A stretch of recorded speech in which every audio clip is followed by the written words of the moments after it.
ये जन आंदोलन है। ये आज़ादी के बाद ये दूसरा आज़ादी, ये ईवीएम से आज़ादी का आंदोलन है। नहीं तो डेमोक्रेसी जो है आपका हाईजैक है।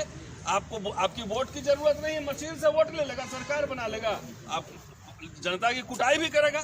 इसलिए अपने हक हकूक जिस ड्रीम के साथ डॉक्टर अंबेडकर, कॉन्स्टिट्यूएंट असेंबली के लोग, जवाहरलाल नेहरू, तमाम ऐसे लोग ने एक पार्लियामेंट्री डेमोक्रेसी की कल्पना की थी, उसको जिंदा रखने के लिए हमें आंदोलन लड़ना पड़ेगा। तो सवाल ये है कि सब जब इतनी आवाजें उठ रही, देश भर में आवाजें उठ रही कि भाई ईवीएम से नहीं, ईवीएम किसी भी फॉर्म में टेक्निकल चीज से कहीं भी कोई भी मैनिपुलेशन हो सकता है। अभी आप ईवीएम कर रहे हैं, वीवीपैट कर रहे हैं। अभी राजेंद्र पाल गौतम साहब 3 स्टेज समझा रहे थे कि भाई जो पोल डाला और तमाम तरह के मैं नहीं समझता, मैं नहीं समझ पाता। तो जहां पर मोदी साहब खुद कह रहे हैं कि भाई पहले 80 करोड़ लोगों को 5 किलो देते थे, अब प्रमोशन हो गया, शायद 81 या 83 करोड़ हो गए। इंडियन एक्सप्रेस का एक रिपोर्ट और आप जाके देख सकते हैं, survey of education 2023, most rural kids between 14 to 18 cannot do class 3 maths. 25% can't read. 56.7% teens could not do simple division. ये सर्वे है, ये पूरे सरकारी सर्वे ऑफ एजुकेशन 2023। ये विश्व गुरु का दावा हो रहा है और इसकी हालत है। क्या लोग इनको वोट दे रहे हैं कि आओ मेरे बच्चों को निरक्षर बनाओ? इसके लिए वोट दे रहे हैं लोग कि आओ हमारे रोजगार छीन लो, इसके लिए वोट दे रहे हैं। सारे आंकड़े आ रहे हैं। गुजरात में विमेन के अगेंस्ट जो वायलेंस है पिछले 5 साल में डबल हुआ है, इसलिए लोग वोट दे रहे हैं कि आओ मुझे पीटो। सीधा और सीधा ये इसलिए कह रहा हूं कि ये बात नहीं है कि इलेक्शन कमीशन अपना काम नहीं कर रहा है। इलेक्शन कमीशन खूब अपना काम कर रहा है। जैसे आप ईवीएम डाल के वीडियो डालते हैं, नीचे आ जाता है इलेक्शन कमीशन का नोटिस आ जाता है, सब कुछ ठीक ठाक है। तो सब कुछ ठीक ठाक है तो आपको एक्सप्लेनेशन देने की क्या जरूरत? भाई साहब, मैं हिस्ट्री पढ़ाता हूँ, अब हमसे कहो कि ईवीएम हैक करके दिखाओ तो मैं तो नहीं दिखा सकता। जिसकी बंदरी वही नचावे। अगर इलेक्शन कमिश्नर जो है, अगर वो हिस्ट्री पढ़े होंगे या मैकेनिकल इंजीनियर नहीं होंगे, मोटर के इंजीनियर नहीं होंगे, और उनको ये कहें कि आप कार का इंजन खोल के उसको फिर से फिट कर दो, कर देंगे? नहीं कर पाएंगे ना। तो सवाल ये है कि सब जब इतनी आवाजें उठ रही, देश भर में आवाजें उठ रही कि भाई ईवीएम से नहीं, ईवीएम किसी भी फॉर्म में टेक्निकल चीज से कहीं भी कोई भी मैनिपुलेशन हो सकता है। अभी आप ईवीएम कर रहे हैं, वीवीपैट कर रहे हैं। अभी राजेंद्र पाल गौतम साहब 3 स्टेज समझा रहे थे कि भाई जो पोल डाला और तमाम तरह के मैं नहीं समझता, मैं नहीं समझ पाता। तो जहां पर मोदी साहब खुद कह रहे हैं कि भाई पहले 80 करोड़ लोगों को 5 किलो देते थे, अब प्रमोशन हो गया, शायद 81 या 83 करोड़ हो गए।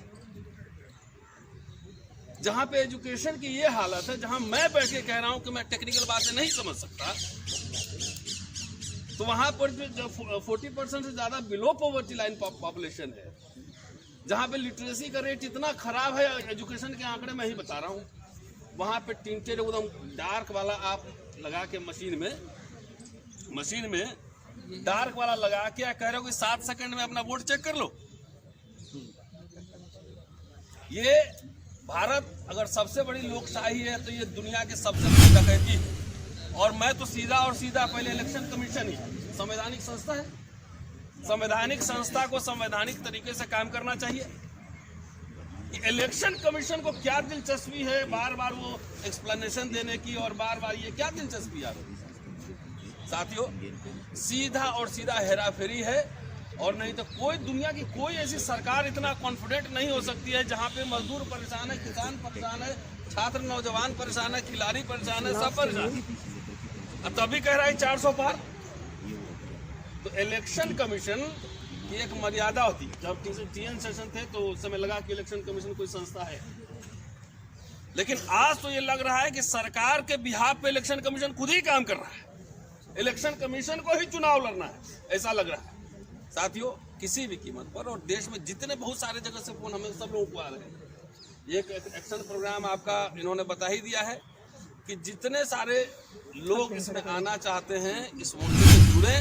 और ये मैं एक बात और मैं कहना चाहता हूं कि अपनी स्वायत्ता भी रखें, अपने संगठन का झंडा बैनर लगाएं, जो यहाँ से एक ड्राफ्ट तैयार करके दिया जा रहा है, जो गूगल फॉर्म और ज्ञापन, उसको अपने संगठन की ओर से भी भरे। ये this is a people's movement. ये कोई कॉपीराइट लेके हम लोग नहीं बैठे हुए। इसी तरह रोस्टर की लड़ाई हम लोगों ने जीती थी, कि इसको लोगों का आंदोलन बनाया था। ये सब आप ही का, आप अपने अपने झंडा बैनर लगाओ। तो इसीलिए मैं ये अपील भी है, 2 दिन बाद वो नंबर ठीक हो के शायद दूसरा नंबर रिलीज करेंगे, तो वही यही नंबर रहेगा। यही नंबर है। तो कुछ टेक्निकल एरर है, वो ठीक हो जाएगा, उसके बाद यही नंबर रहेगा।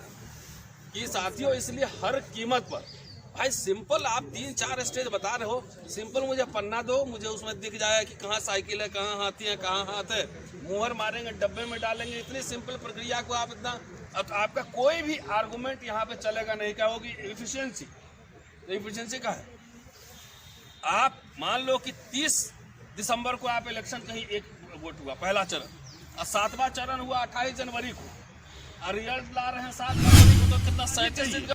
तो इलेक्शन कमीशन को इतना हड़बड़ी क्यों है? जब हम कहा कह हम करके ठीक है 10 दिन बाद ही आएगा, लेकिन अच्छे से काउंट कर लो जी।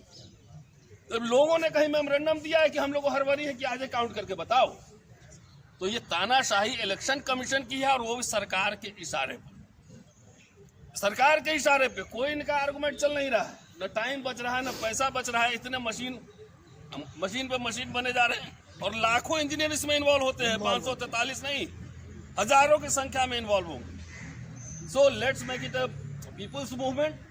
ईवीएम का विरोध हर मोर्चे पर होगा। अभी कार्यक्रम सब लगा है।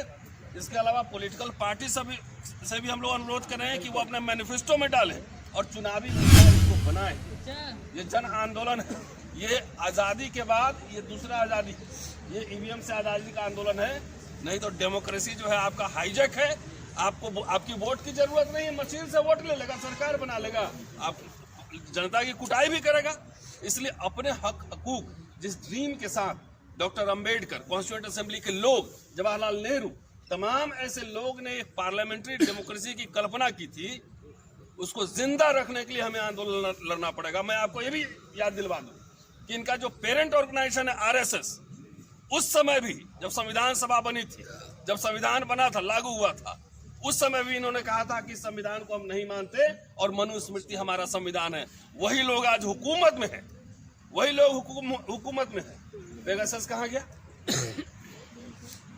तो इसलिए दुनिया में जब सारी संस्थाएं तानाशाह हो जाए, पंगु हो जाए, तो बाबा साहब ने कॉन्स्टिट्यूशन का जो है ना शुरुआत जो है ना अल्लाह अकबर से, जय श्री राम से नहीं किया था।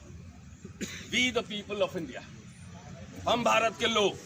तो समझिए कि आपकी हकमारी हो रही है, आपके सारे राइट्स जा रहे हैं। तो हम भारत के लोग आओ संवैधानिक तरीके से सड़क पे लड़ेंगे, सड़क पे आंदोलन करेंगे।